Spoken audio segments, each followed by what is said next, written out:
શ્રી ગણેશાય નમઃ. આપનું હાર્દિક સ્વાગત છે દિવ્યવાણી ગુજરાતી ચેનલમાં. આજે આપણે વાત કરવાના છીએ પવિત્ર એકાદશી, જે શ્રાવણ માસની પવિત્ર શ્રદ્ધાની ગાથા કહેવાય છે. તો આજે આ વિડીયોની શરૂઆત કરીએ. ભગવાન વિષ્ણુની કૃપાથી આજે આપણે વાત કરશું શ્રાવણ માસની પવિત્ર અને લાભદાયક એકાદશી વિશે, જેને આપણે પવિત્ર એકાદશી તરીકે ઓળખીએ છીએ. પવિત્ર એકાદશીનું વિશેષ મહત્વ છે. ખાસ કરીને સંતાનની કામનાને પૂર્ણ કરવા માટે આ વ્રત સર્વશ્રેષ્ઠ માનવામાં આવે છે. આ એકાદશી શ્રાવણ મહિનાની સુલભ પક્ષની એકાદશી ગણવામાં આવે છે. વર્ષ 2025માં પવિત્ર એકાદશી, જે 5 ઓગસ્ટ મંગળવારના દિવસે આવી રહી છે.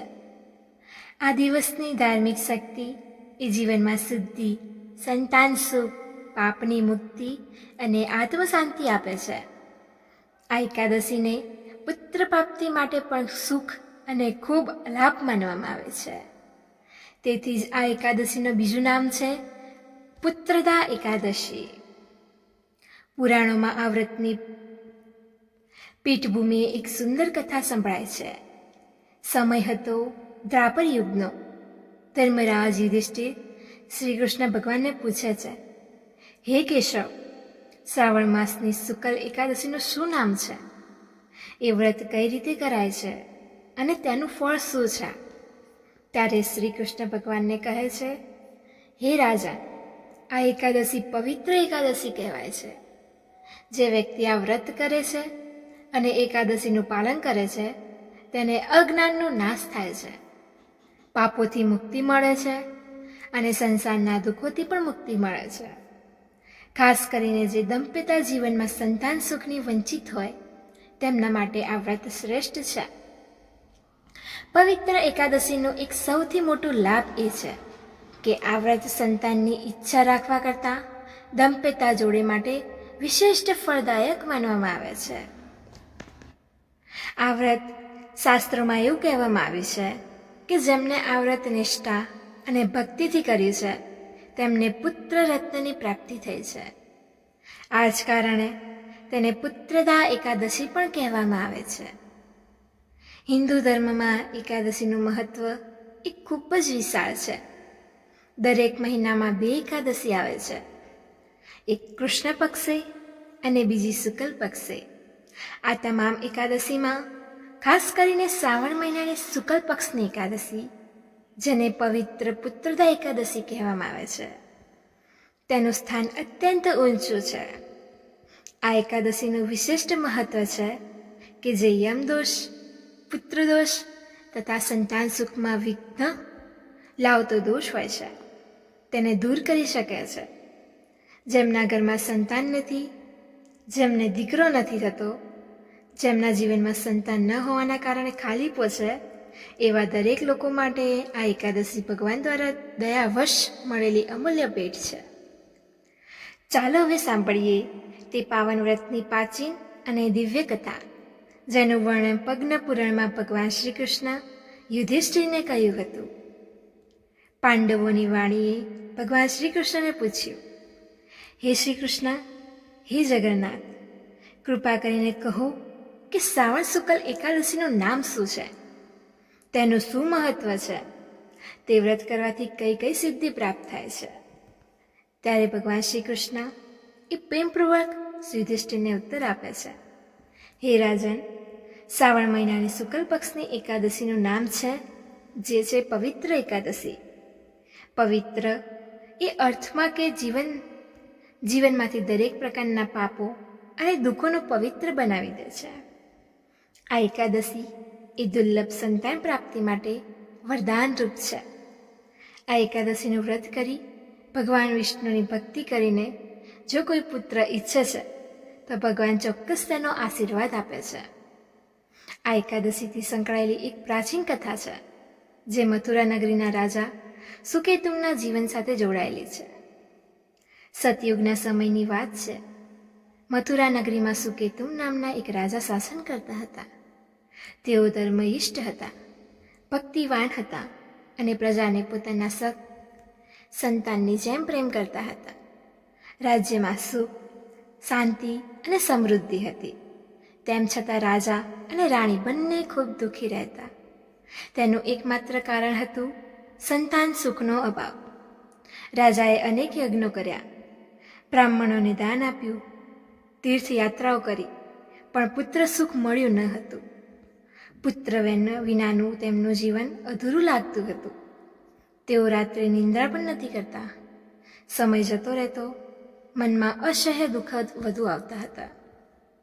એક દિવસ રાજા દુઃખથી કંટાળીને સમગ્ર રાજવી ભેટો છોડી દેતા એકલા વનમાં ચાલી ગયા હતા.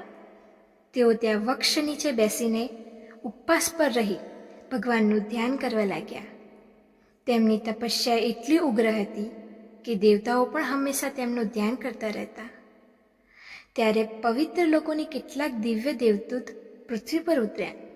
તેમણે રાજાને પૂછ્યું, હે રાજન, તું અહીં કેમ બેસ્યો છે? શું દુઃખ છે તને? રાજાએ દુઃખ ભર્યા સ્વરે કહ્યું, હું રાજા હોવા છતાં મને પુત્ર સુખ મળ્યું નથી. મેં યજ્ઞો કર્યા, વ્રત કર્યા, તીર્થો કર્યા, છતાં મારું દુર્લાભ્ય નહીં ટળ્યું.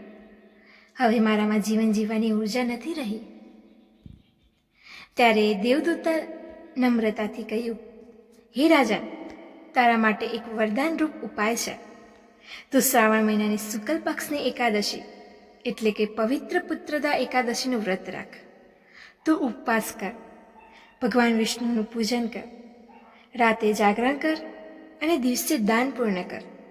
તારા જીવનમાં પવિત્ર સંતાન જન્મ લે છે અને તારો વંશ આગળ વધશે. રાજાએ દેવદૂતનો આજ્ઞાને પવિત્ર માનીને તરત જ વ્રતની તૈયારી કરી. શ્રદ્ધા અને ભક્તિથી તેમને પુત્રદા એકાદશીનું વ્રત કર્યું. એકાદશીનો દિવસ એ ભગવાન વિષ્ણુના નામના જપનો પ્રસાર કર્યો. રાતે જાગરણ કર્યું અને દિવસે બ્રહ્માંડને ભોજન અને દાન આપ્યું. થોડીક જ કલાકમાં રાણીના ગર્ભમાં પુત્ર ચિહ્ન દેખાયા. 9 મહિના પછી એક તેજસ્વી પુત્રનો જન્મ થયો. આખું રાજ્ય આનંદથી ધબક્યું હતું. રાણી અને રાજાની આંખોમાં આનંદ દાસુ પૂરી રહ્યા હતા. એ પુત્ર મોટો થઈને રાજાને પણ ગુરુવારના એવો જ્ઞાની અને ન્યાયી રાજા બન્યો.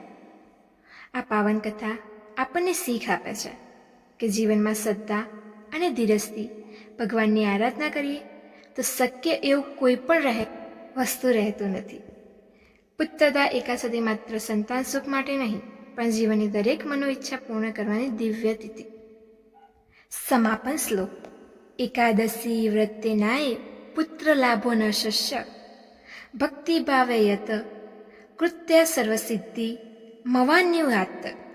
અર્થાત ભક્તિથી કરેલી એકાદશી પૂજા દ્વારા પુત્ર, સુખ, શાંતિ અને તમામ સિદ્ધિઓ પ્રાપ્ત થાય છે.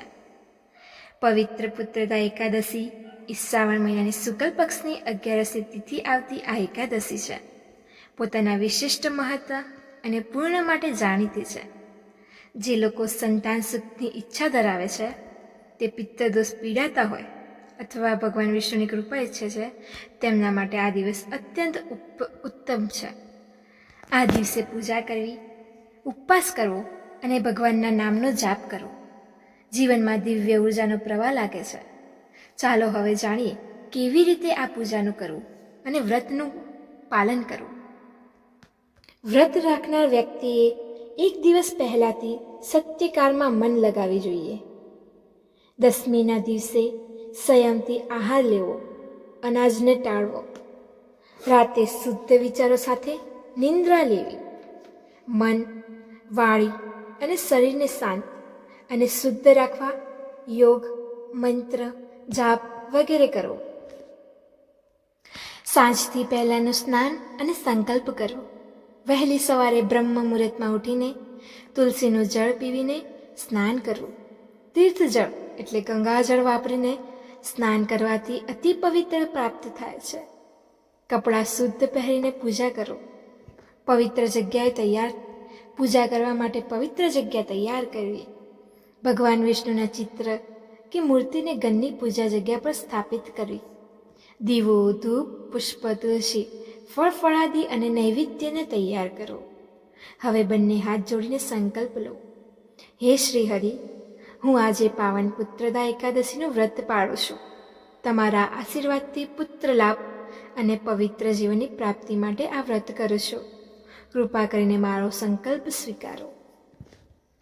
શ્રી હરિ વિષ્ણુની પૂજા આવી રીતે કરવી. ભગવાનને તુલસીના પાંદડામાં ચડાવો.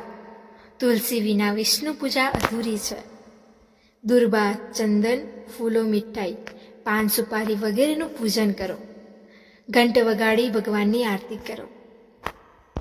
નીચે દર્શાવેલું મંત્રને જપો. ઓમ નમો ભગવતે વાસુદેવાય. આ મંત્રને 108 વાર જાપ કરો. ભગવાન વિષ્ણુને ધીનું ધનક, કપૂર અને ધૂપ બતાવો. પુષ્પો તથા મીઠાઈને નૈવેદ્ય અર્પણ કરો. એકાદશી પર રાત્રે ઊંઘ ન લેવી. દરેક સંસારિક વાતોથી દૂર રહી ભગવાનના નામનો જાપ કરવો. વિષ્ણુ સહસ્ત્રનો પાઠ, ભગવદ્ ગીતા, વ્રત કથાનું પઠન વગેરે કરવું જોઈએ. પરિવાર સાથે ભક્તિભાવથી ભજન કીર્તન ગાવું. શાસ્ત્રોમાં કહેવામાં આવ્યું છે, એક રાત્રિનું જાગરણ એ હજારો વર્ષ સુધી કરેલા યજ્ઞોથી પણ વધુ પુણ્ય આપે છે. દિવસ દ્રાવ્ય તિથિએ બ્રાહ્મણોને ભોજન કરાવવું. તેમને ધાન્ય, કપડાં, દક્ષિણાનું દાન આપવું. પછી જાતે પારણું કરવું, એટલે કે વ્રત તોડવું. પારણુંનો યોગ્ય સમય વિધિપૂર્વક જોયેલો હોવો જોઈએ. જો શક્ય હોય તો પંડિત સાથે સલાહ કરીને આ પારણાનું વ્રત તોડાવો. સાદગીપૂર્વક અનાજનું ગ્રહણ કરો. ખાસ નિયમિતો અને શુભ મુહૂર્ત. 5 ઓગસ્ટ 2025 મંગળવારના દિવસે પૂજા માટે શ્રેષ્ઠ સમય વિષ્ણુ પૂજા મુહૂર્ત સવારે 6 થી 8:30 વાગે છે. પારણા મુહૂર્ત દિવસે સવારે 6:15 થી 7:45 સુધીનું છે. પંડિતનું નિમણૂક આવશ્યક છે. જાપ માટે મંત્રો: ઓમ નમો નારાયણ, ઓમ વિષ્ણુ નમઃ, ગોવિંદ ગોવિંદ ગોવિંદ.